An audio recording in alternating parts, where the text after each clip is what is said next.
Toronto's too hot real estate market could be killing some of the businesses in one of the coolest neighborhoods in the world. I'm Cristina Howorun on West Queen West, where business owners say that rising property values have led to rising property tax assessments.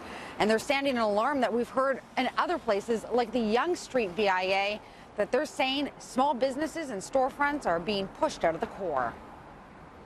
Our assessments have gone up about 47% prior to the last time. And what that means is a lot of businesses here are small, two-man shops, work 7 days a week. They make a certain amount of income, and that's not really increasing. And all of a sudden, they get an assessment that makes the building increase from $4,900 per month per tax to $9,000. That actually happened to a member. It didn't happen to Chris Rempton, but the property taxes for the building that he has his buildings in have doubled over the past 5 years. And with a lease that's ready to expire, he knows he'll be served a major rent increase. He owns Nunu and Buna, an Ethiopian restaurant and an Ethiopian cafe, and he's worried he won't be able to keep pouring his special brews if assessments continue to climb. That's our major cost. And it's it's unceasing. There's nothing much you can do about it, whether people are coming in or not. MPAC, the provincial organization that assesses properties for tax purposes, ties a commercial building's value to what similar properties have sold for. So Buna, for example, could be assessed as if it's a multinational bank next door and not a local cafe. It's the same type of valuation that prompted the provincial government to appeal assessments on over a dozen government buildings in Toronto, essentially appealing its own agency's work. I worry about it.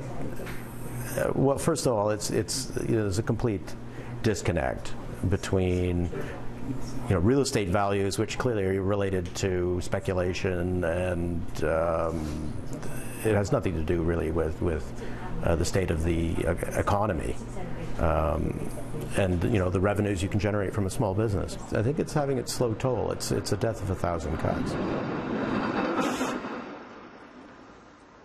The BIA is asking the province to re-examine the way it determines property taxes, but the province says it's already given the city the tools it needs to help stores shoulder extra costs. In a statement, a spokesperson for Finance Minister Charles Sousa writes, the province has made several tax policy tools available to the City of Toronto to further mitigate the impact of assessment changes.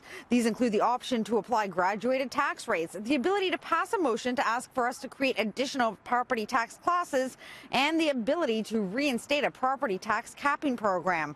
Chris says politicians have serious questions to ponder about the future of not only this neighborhood, but the city.